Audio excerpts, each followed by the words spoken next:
बहुत समय पहले की बात है। उत्तर दिशा के हिमगिरी पर्वतों के नीचे एक सुंदर और समृद्ध राज्य था, सूरजगढ़। इस राज्य का राजा था महामना विक्रम सिंह, जिसकी 3 बेटियां थीं।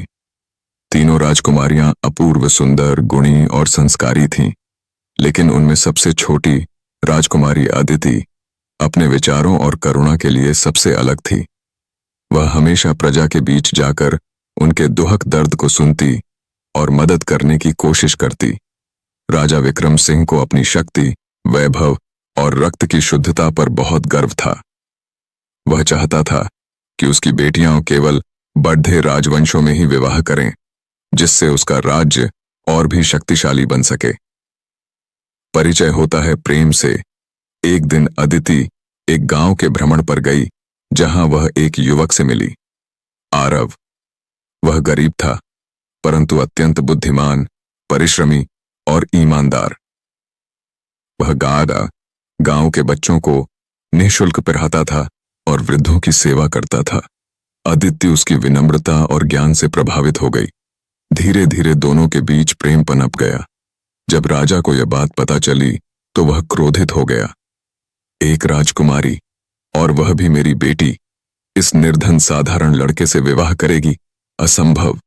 आदित्य ने राजा से कहा, पिताश्री, मैं जन्म से राजकुमारी हूं, लेकिन मन से इंसान। मैं आरव से विवाह करूंगी, चाहे आप अनुमति दें या नहीं। राजा ने गुस्से में आकर उसे राज्य से निष्कासित कर दिया और कहा, आज से तुम्हारा और मेरा कोई नाता नहीं। निर्वासन और संघर्ष। अदिति ने अपनी राजसी पोशाक उतारी, गहने त्याग दिए और केवल सादे वस्त्र पहनकर आरव के साथ गांव में एक छोटी सी झोपड़ी में रहने लगी। जीवन कठिन था। कभी 2 वक्त का खाना भी मुश्किल होता, लेकिन उन्होंने एक दूसरे का साथ नहीं छोड़ा। आरव ने गांव के बच्चों के लिए एक विद्यालय शुरू किया। अदिति ने एक छोटा सा सिलाई केंद्र खोला, जहां गरीब महिलाएं काम करके पैसे कमाने लगीं।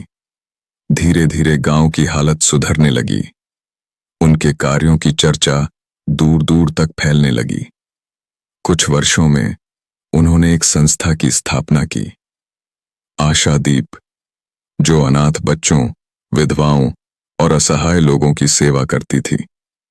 अदिति और आरव की मेहनत से संस्था पूरे राज्य में प्रसिद्ध हो गई।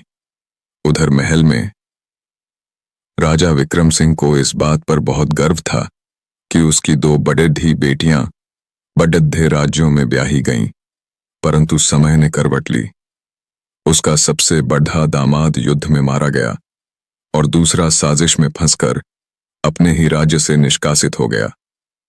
व्यापार में नुकसान, अकाल और विद्रोह ने सूरजगढ़ को खोखला कर दिया।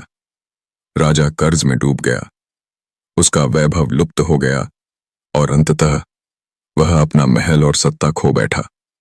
राजा बन गया भिक्षुक। अब राजा विक्रम सिंह एक बूढ़ा, थका हुआ भिक्षुक बन चुका था। कोई उसे पहचानता तक नहीं था।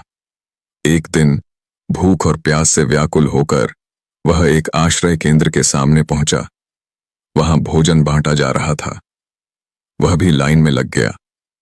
जब उसकी बारी आई तो सामने खड़ी ही महिला को देखकर उसके कदम रुक गए। वह महिला कोई और नहीं, उसकी अपनी बेटी राजकुमारी अदिति थी, जो अब मां अदिति के नाम से जानी जाती थी। पिता और बेटी का मिलन, राजा की आंखों में आंसू आ गए। उसने अदिति के पैरों में गिरकर कहा, बेटी, मुझे क्षमा कर दे।